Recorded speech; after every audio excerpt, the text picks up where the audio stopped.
ഓം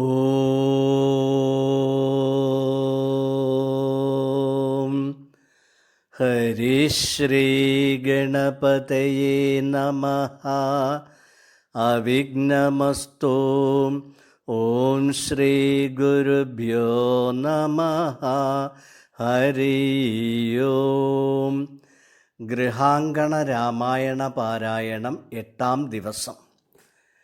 ശ്രീരാമാദികളുടെ വനയാത്ര അയോധ്യാവാസികളെ ആകവെ ദുഃഖത്തിലാഴ്ത്തിയിരിക്കുകയാണ്.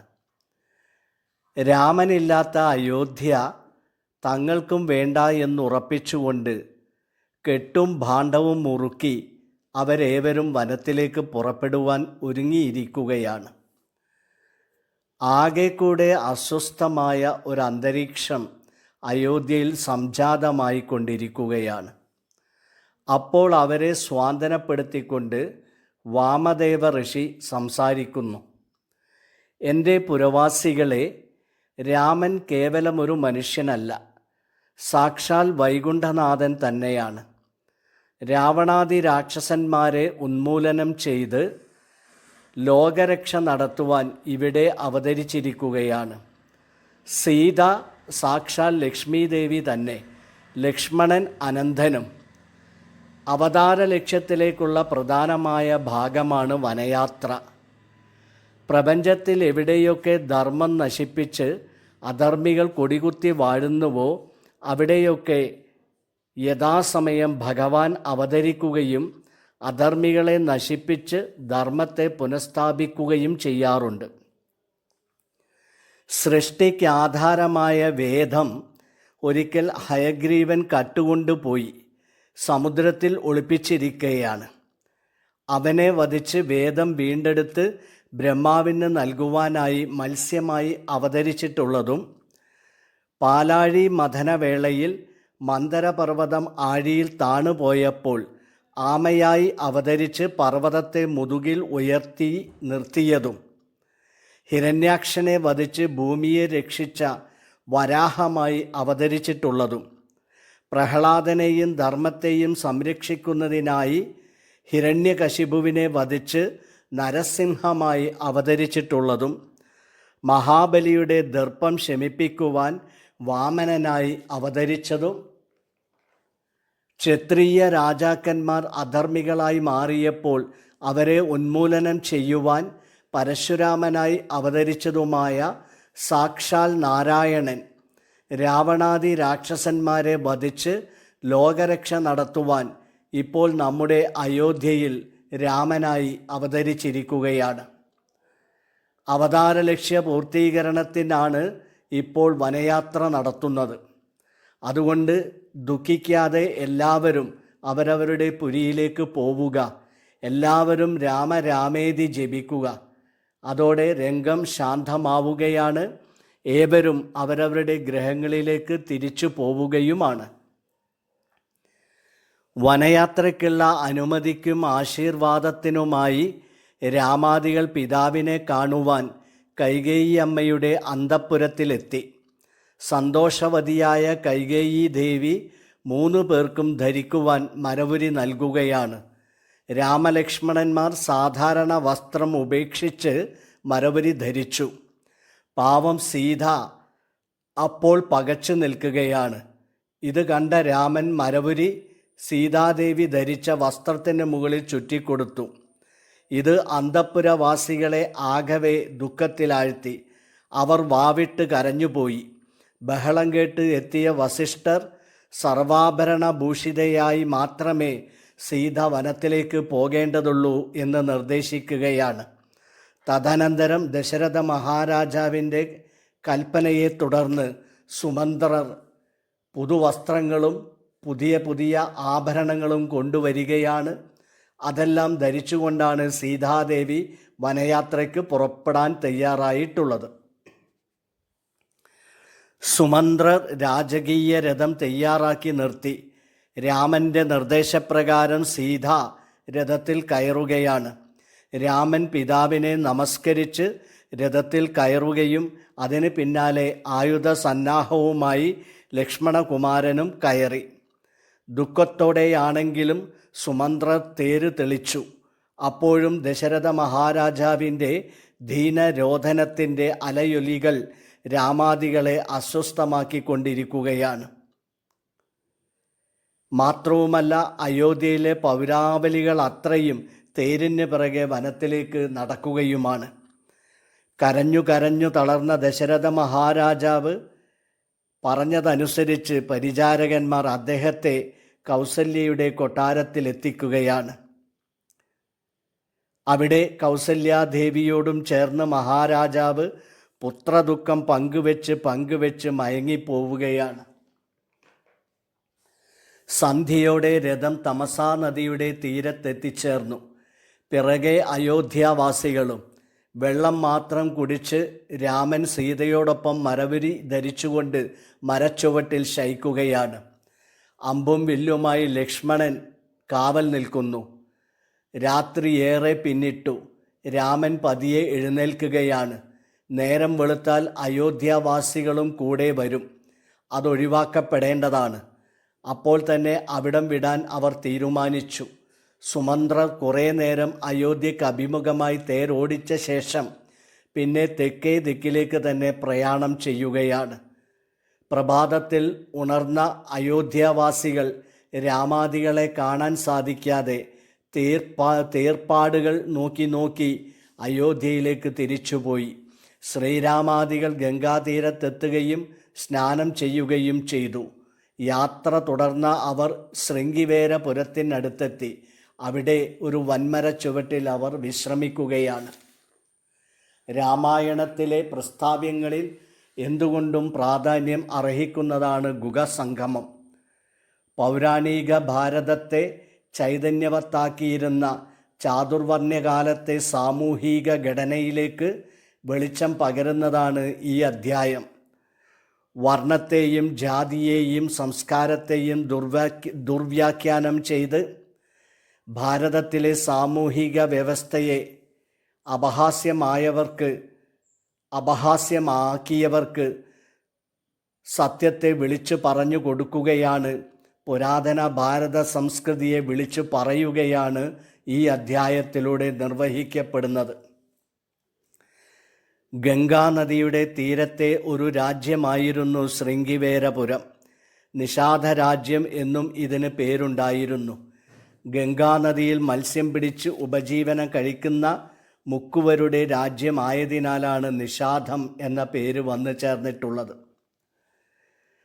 വനയാത്രാ വേളയിൽ ശ്രീരാമാദികൾ ആദ്യം പ്രവേശിച്ചിട്ടുള്ളത് ഈ രാജ്യത്തേക്കായിരുന്നു.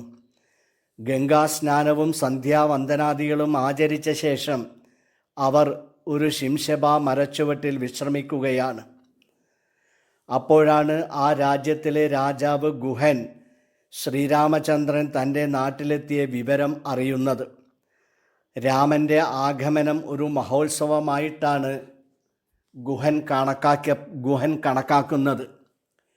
നാനാവിധ ഫലമൂലാദികളുമായി പരിചാരകന്മാരോടൊപ്പം ഓടിവന്ന ഗുഹൻ ശ്രീരാമചന്ദ്രൻ്റെ മുമ്പിൽ സാഷ്ടാംഗം നമസ്കരിച്ചു.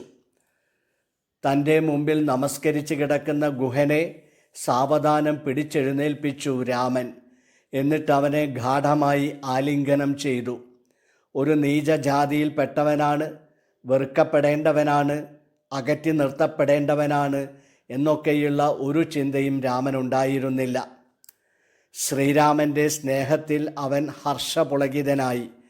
അവൻ്റെ മനം ആർദ്രമായി. കണ്ണുകളിലൂടെ ആനന്ദാശ്രുക്കൾ ഒലിച്ചിറങ്ങുകയാണ്. അവൻ രാമനു മുമ്പിൽ വിതുമ്പി കരയുകയാണ്. അല്ലയോ അയോധ്യ രാജകുമാര, അടിയൻ കേവലം നിഷിദ്ധനായ ഒരു നിഷാദനാണ്. അങ്ങ് സർവശ്രേഷ്ഠനായ സൂര്യകുല ചക്രവർത്തിയും പിന്നെ അടിയൻ്റെ തമ്പുരാനും. അങ്ങനെയുള്ള അങ്ങയുടെ ധർമ്മപത്നി മാത്രം സ്പർശിച്ചിട്ടുള്ള ആ തിരുമാറിൽ ചേർത്ത് എന്നെ ആലിംഗനം ചെയ്തുവല്ലോ. മത്സ്യം നാറുന്ന എൻ്റെ ഈ ശരീരം അങ്ങ് തടവി തന്നില്ലേ? അടിയൻ ധന്യനായി തീർന്നിരിക്കുന്നു പ്രഭോ. ഗുഹൻ്റെ കരളലിയിക്കുന്ന വാക്കുകൾ കേട്ട് രാമൻ അവനോട് പറഞ്ഞു, പ്രിയപ്പെട്ട സ്നേഹിത, ജാതി കൊണ്ട് ഒരു മനുഷ്യനും അധകൃതനാകുന്നില്ല.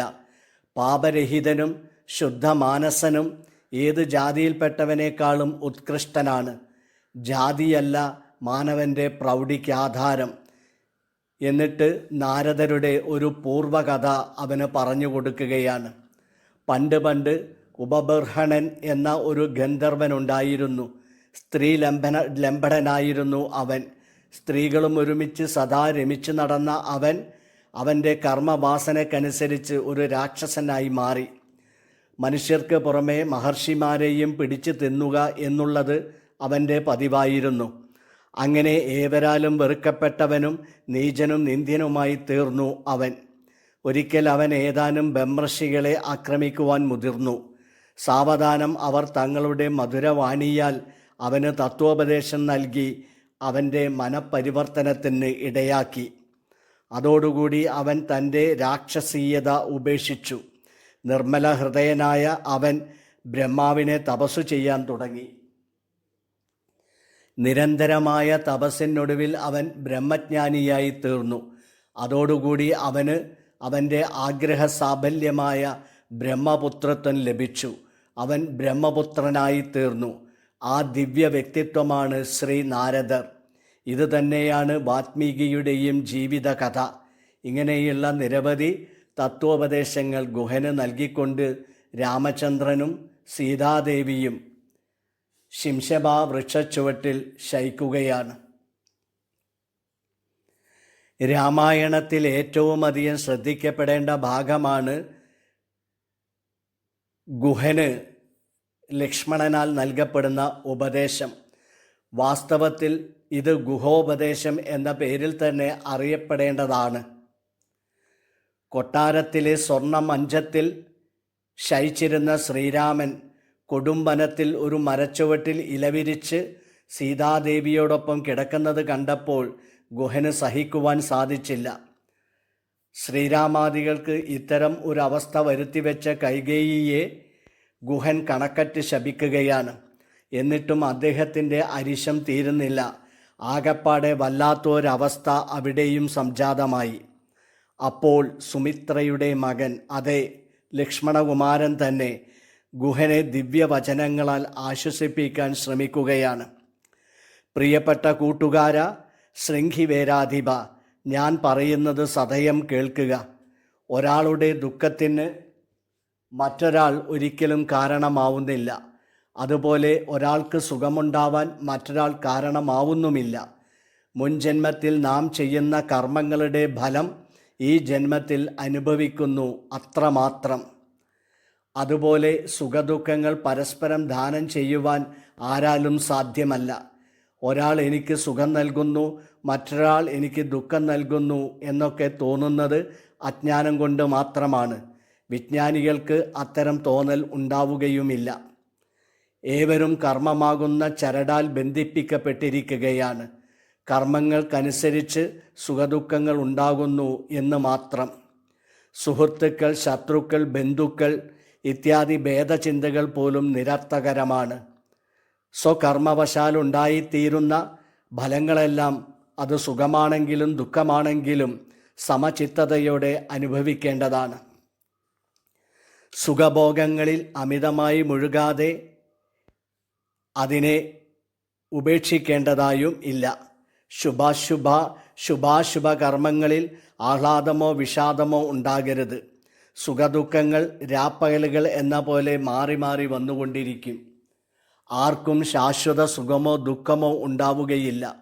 ചിലപ്പോൾ സുഖദുഃഖങ്ങൾ ജലപങ്കമെന്ന പോലെ മിശ്രമവുമായി വന്നേക്കാം. ദേവന്മാരോ അവതാര പുരുഷന്മാരോ ആരും തന്നെ കർമ്മബന്ധത്തിൽ നിന്നും മുക്തരല്ല. എല്ലാവരും കർമ്മബന്ധാനുസരണം നടക്കുന്ന വിചിത്രങ്ങളായ അനുഭവങ്ങളെ സ്വീകരിക്കേണ്ടതാണ്.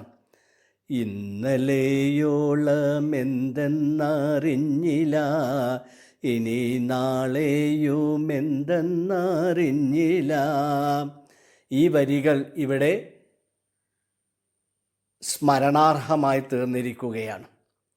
അതിനാൽ ഹേ ഗുഹ, പൂർവജന്മാർജിത കർമ്മങ്ങളാൽ സൃഷ്ടിക്കപ്പെടുന്ന കർമ്മബന്ധങ്ങളാകുന്ന സുഖദുഃഖങ്ങൾക്ക് അടിമപ്പെട്ട് ജീവിത ലക്ഷ്യത്തിൽ എത്തിച്ചേരുവാനാവാത്ത അവസ്ഥയുണ്ടാക്കാതെ ജീവിത ലക്ഷ്യമായ മോക്ഷപദത്തിലെ പാത തുറന്നു കിട്ടുവാൻ വേണ്ടി എല്ലാവരും രാമ രാമ രാമ എന്ന് ജപിക്കുക, രാമേതി രാമേതി നിരന്തരം ജപിക്കുക എന്ന ഒരു സന്ദേശം കൂടി ഇവിടെ പ്രകടമായി കാണുന്നു എന്ന് പറഞ്ഞുകൊണ്ട് ഇന്നത്തെ സത്സംഗം ഇവിടെ സമാപിക്കുകയാണ്. എല്ലാവർക്കും നമസ്കാരം.